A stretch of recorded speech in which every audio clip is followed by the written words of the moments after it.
नमस्कार दोस्तों, मैं अपने YouTube चैनल कहानी नई पुरानी में आपका हार्दिक स्वागत करता हूं। और आज जो कहानी सुनाने जा रहा हूं उसका नाम है माँ और बेटा।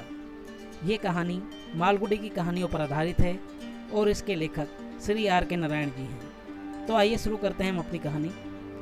जब वह आधा खाना खा चुका, रामू की माँ ने शादी का विषय फिर उठाया। रामू ने इतना ही कहा, तुम फिर यही बात करने लगी।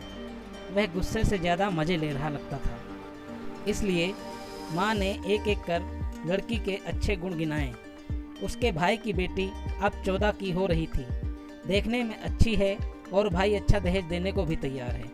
वह खुद बूढ़ी हो रही है और घर की देखभाल के काम के लिए किसी न किसी को तो चाहिए।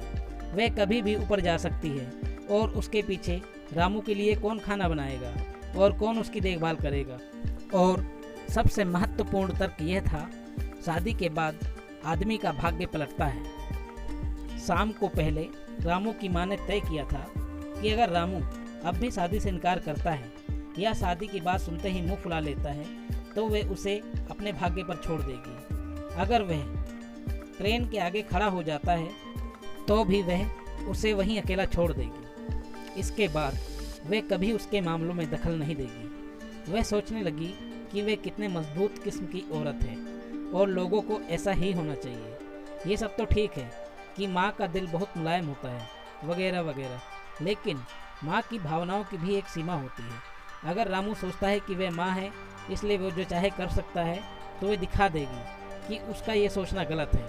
अगर वह उसके फैसले को अनदेखा करता है और उसकी भावनाओं की कदर नहीं करता, तो वह उसे दिखा देगी कि वह उसकी कितनी उपेक्षा कर सकती है।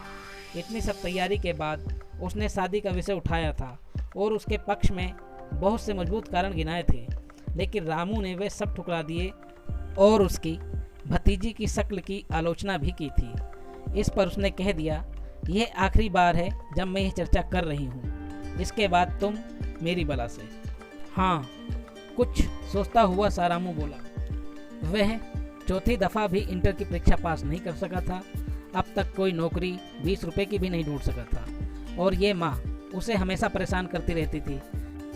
वह उस लड़की से शादी करेगा, ये सोचना भी गलत है। वह चाहता था कि जब कभी भी शादी करे तो रजिया जैसी लड़की से शादी करेगा, जो इतनी खूबसूरत थी कि सभी उसकी तारीफ किया करते थे। उसकी ज़िंदगी परेशान और बेकार सी चल रही थी। वह हर समय उदास और दुखी रहता, इधर उधर घूमता या सोता रहता या लाइब्रेरी में बैठा पुराने अखबार देखता रहता था। इस समय वह खाने के पत्ते पर बैठा सोच रहा था।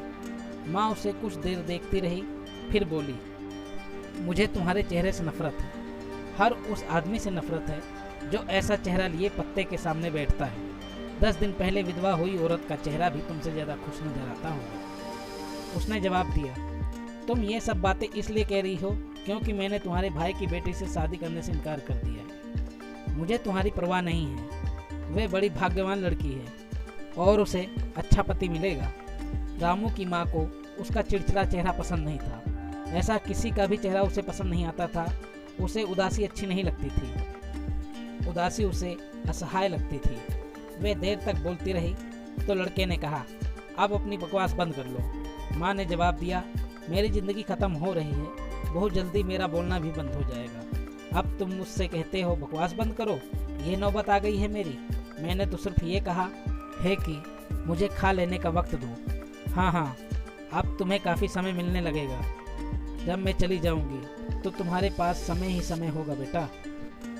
रामू कुछ नहीं बोला, चुपचाप खाता रहा। माँ कहने लगी, मैं सिर्फ यह चाहती हूँ कि खाते समय तुम ज़रा ज़्यादा आदमी दिखाई दिया करो। ये खाना खाकर कैसे आदमी दिखा जा सकता है? क्या कहा? माँ चीख कर बोली, इतने अच्छे हो तो और आदमियों की तरह कुछ कमा कर लाओ, पैसा फेंको और कहो कि क्या खाओगे। निकम्मे रहकर अच्छा खाना मांगते हो, शर्म नहीं आती? खाना खत्म करके रामू चप्पल पहनने लगा। माँ ने पूछा, कहाँ जा रहे हो? बाहर, सूखा सा जवाब देकर रामू दरवाज़ा छोड़कर घर से निकल गया। माँ का दिन का काम निपट गया था। उसने रसोई धो डाली थी, बर्तन मांजकर करीने से लगा दिए थे और छोटी सी झाड़ू लेकर कोने में रखा रसोई की खिड़की बंद कर फिर दरवाज़ा बंद करके लालटेन हाथ में लेकर वह कमरे में आई। सड़क का दरवाज़ा चौपट खुला था। लड़के की लापरवाही पर उसे बहुत गुस्सा आया।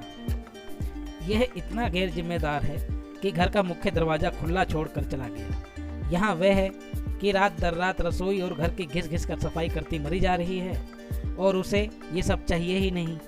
वही क्यों कर करके मरती रहे। अब इतना बड़ा हो गया है कि ज़िंदगी की जिम्मेदारियों को समझ सके। उसने अपना छोटा सा लकड़ी का डिब्बा निकाला और उसमें से एक लौंग, एक इलायची और एक सुपारी और एक पत्ते पान में रखकर इन सब को उसने मुंह में रख लिया। मुंह में रखने के बाद उसे थोड़ा शांति मिली और दरवाज़ा उड़घाकर ज़मीन पर लेट गई और सोने की कोशिश करने लगी। रामू कहाँ गया होगा, ये सोच सोचकर उसे परेशानी होने लगी। उठकर उसने चटाई लपेटी, बाहर आई और वही चटाई बिछाकर लेट गई। मन में भगवान राम का नाम लेना शुरू कर, लेकिन अचानक राम का नाम भूलकर रामू का नाम जपने लगी। उसकी फिक्र फिर लौट आई थी। जाने से पहले उसने क्या कहा था, मैं ज़रा टहलने जा रहा हूँ, फिक्र मत करना, जल्दी लौट आऊँगा। नहीं, ये नहीं कहा था उसने। रामू यह कहने वाला लड़का नहीं था। यह लड़का अपने आने जाने के बारे में कुछ बताता क्यों नहीं है। उसके इस व्यवहार से डर लगने लगता है, लेकिन उसकी अपनी जबान भी तो कड़वी और गुस्सा बड़ा तेज है। खाने के समय उसने जो बातें कही वे अच्छी नहीं थी। जिंदगी में वह अपने इस स्वभाव से दुखी रही थी। उसे जब गुस्सा चलता था तो वह सब कुछ भूल जाती। ये सोचते सोचते उसे कब नींद आ गई उसे खुद भी नहीं पता चला। जब वह जागी तो उसने देखा कि लगभग आधी रात बीत चुकी थी, लेकिन रामू अभी तक नहीं आया था। उसे ये सोचते हुए डर लगने लगा कि रामू ने क्या। वह जोर से चीखी और उठकर खड़ी हो गई। फिर घर के बाहर निकलकर रामू की तलाश में भटकने लगी। सड़क खाली पड़ी थी। थोड़ी थोड़ी दूर तक बिजली की बत्तियां चमक रही थी। बहुत दूर एक रिक्शे वाला आता दिखाई दिया। तभी पुलिस वाले ने सीटी बजाई और वे चौंक कर रुक गई। उसे ख्याल आया कि ये उसकी कल्पना भी हो सकती है। हो सकता है रामू नाटक देखने गया हो जो सवेरे 3 बजे से पहले खत्म नहीं होता। उसने फिर तेजी से राम का नाम जपना शुरू कर दिया, जिससे रामू के ख्यालात आने बंद हो जाए। उसकी सारी रात बेचैनी में बीती। तीखी ठंड थी और सुबह 6 बजे का घंटा बजा। आंखों में आंसू भरे वह कुक्कनहल्ली तालाब की ओर चलने लगी। मैसूर शहर जागने लगा था। नगर निगम के सफाई कर्मचारी लंबी लंबी झाड़ुएं लिए सड़कों की सफाई कर रहे थे। 1-2 साइकिलें भी वहां से गुजरी। तब वह तालाब पर पहुंची, लेकिन पानी की तरफ देखने की हिम्मत न कर सकी। किनारे देखा तो पाया कि रामू एक बेंच पर बैठा हुआ था। यह देखकर उसकी आंखों में खुशी के आंसू आ गए और उसके पास जाकर बोली कि तू यहाँ बैठा क्या कर रहा है। मुझे नींद आ गई थी, रामू ने कहा। घर चलो।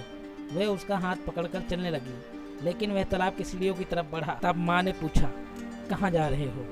मैं जरा हाथ मुंह धो लूँ, रामू ने कहा।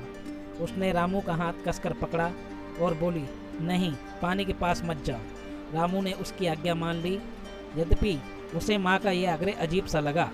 फिर रामू माँ के पीछे पीछे घर की तरफ चल दिया। इस प्रकार दोस्तों ये कहानी ख़त्म होती है। अगर कहानी अच्छी लगे तो आप इस चैनल को लाइक व सब्सक्राइब कर सकते हैं। अगली नई कहानी में हम आपसे फिर मिलेंगे। तब तक के लिए मुझे आज्ञा दें। धन्यवाद।